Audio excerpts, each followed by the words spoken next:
Selamat siang rekan-rekan, saya perwakilan dari kelompok 7 akan melakukan presentasi tentang materi minggu ke-9. Oke, untuk slide selanjutnya, eh, nama kelompok ada saya, Franz, yang kedua ada Duhaten, yang ketiga ada Sapira.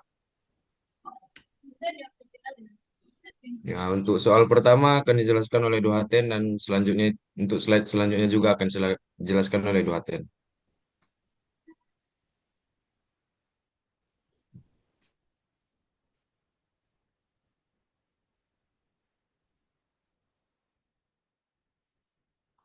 Perbandingan proyeksi Mercator dan transfer Mercator. Diskusikan perbedaan utama antara proyeksi Mercator dan transfer Mercator. Dalam diskusi Anda, pertimbangkan faktor-faktor seperti distorsi, area aplikasi, dan keunggulan masing-masing proyeksi. Poin diskusi. Bagaimana distorsi berubah dengan jarak dari meridian pusat pada masing-masing proyeksi?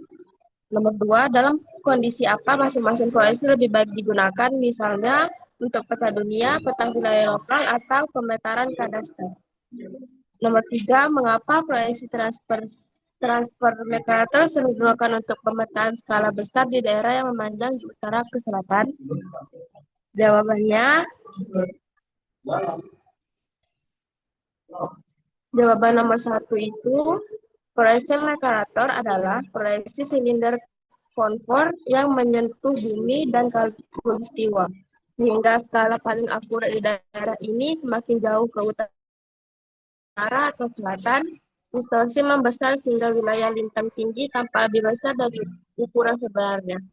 Proyeksi ini cocok untuk navigasi karena mempertahankan bentuk dan arah, tapi tidak akurat untuk perbandingan ukuran wilayah. Sementara itu, proyeksi transfer Mercator juga berbasis silinder, tetapi silinder diputar sehingga menyentuh bumi sepanjang meridian pusat. Skala paling akurat adalah di meridian pusat, dan distorsi bertambah seiring menjauhi meridian ini ke arah timur atau barat. Distorsi ini relatif tidak bergantung pada lintang, sehingga cocok untuk peta wilayah memanjang, utara selatan, dan peta skala besar. Singkatnya, Mercator memiliki distorsi yang meningkat utara selatan, sedangkan transfer Mercator meningkat timur barat dari meridian pusat.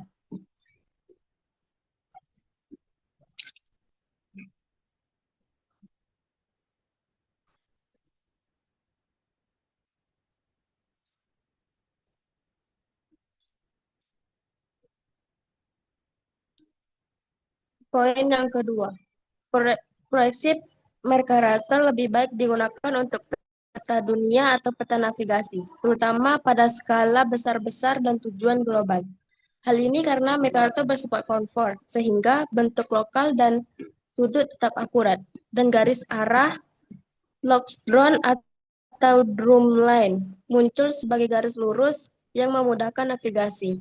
Namun, Mercator kurang ideal untuk wilayah kecil atau untuk analisis luas wilayah karena distorsi ukuran sangat besar pada lintang tinggi, sehingga wilayah seperti Greenland tampak jauh besar dari kenyataannya.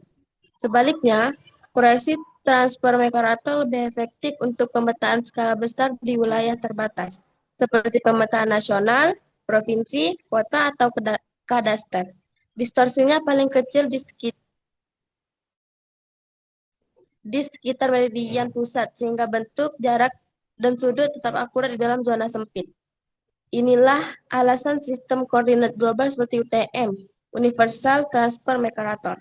Menggunakan proyeksi ini, membagi dunia menjadi zona-zona sempit untuk menjaga akurasi tinggi pada survei dan pemetaan teknis.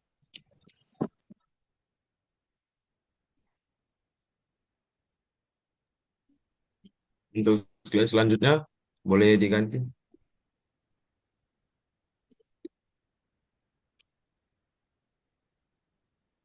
Nah, untuk soal 1.3 akan dijelaskan oleh Sapira dan untuk selanjutnya akan dijelaskan juga oleh Sapira.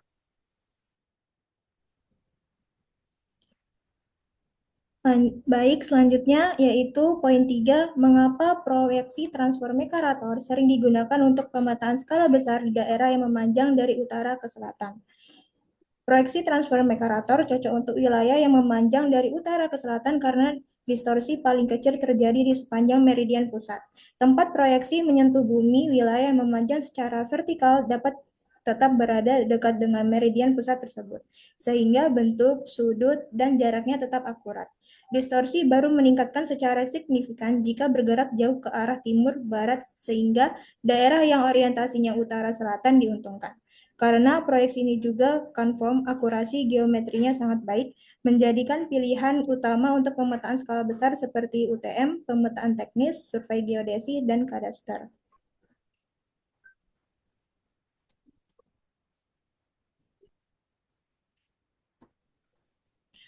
Baik, selanjutnya ada soal kedua, yaitu penerapan proyeksi UTM dan TM3 di Indonesia.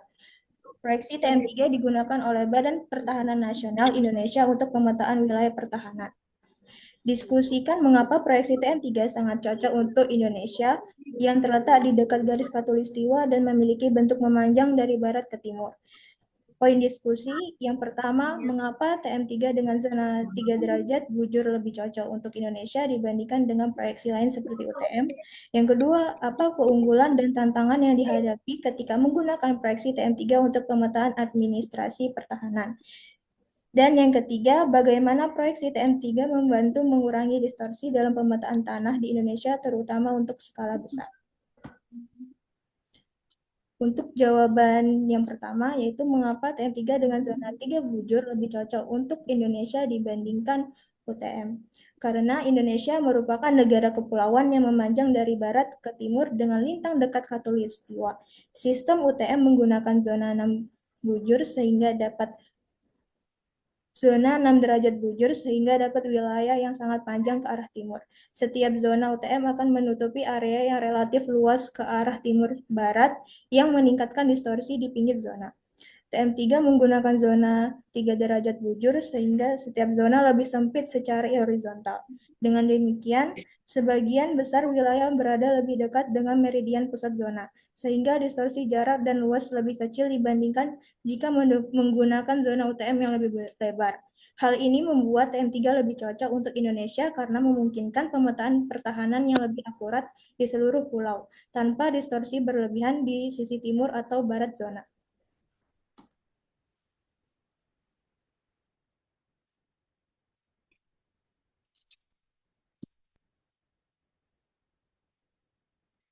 Untuk soal 2.2 akan saya jelaskan dan untuk selanjutnya akan saya jelaskan. 2.2. Apa keunggulan dan tantangan yang dihadapi ketika menggunakan proyeksi TM3 untuk pemetaan administrasi pertahanan? Di mana keunggulannya yang pertama ada distorsi minimal, skala paling akurat di meridian pusat, sehingga bentuk, jarak, dan luas tanah dapat dipetakan dengan tepat. Cocok untuk wilayah panjang seperti pulau-pulau Indonesia yang memanjang secara horizontal tetap berada dekat meridian pusat masing-masing zona TM3. Yang ketiga ada conform. Bentuk lokal tetap benar, penting untuk pemetaan administrasi pertahanan, batas lahan, dan sertifikasi. Untuk tantangannya yang pertama ada banyak zona.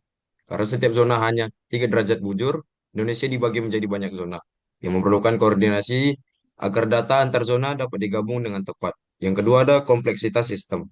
Penggunaan banyak zona meningkatkan kebutuhan untuk transformasi koordinat ketika data dari zona berbeda digabung. Yang ketiga ada pelatihan teknis. Petugas harus terbiasa dengan sistem TM3 yang lebih kompleks dibandingkan UTM.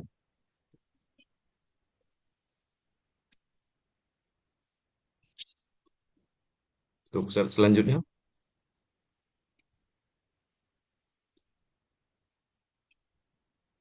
2.3. Bagaimana proyeksi TM3 membantu mengurangi distorsi dalam pemetaan tanah di Indonesia, terutama untuk skala besar. Proyeksi TM3 menggunakan prinsip transfer Mercator pada zona sempit 3 derajat bujur, sehingga sebagian besar wilayah dalam zona berada di dekat meridian pusat, di mana skala paling akurat.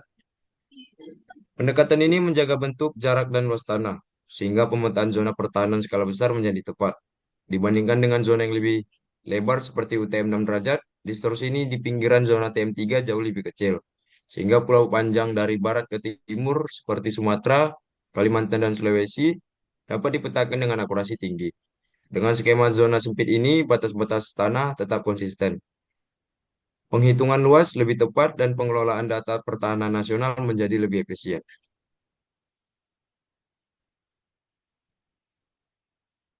Terus saya selanjutnya, Bang. Ya, sekian dari penjelasan dari kelompok 7. Terima kasih.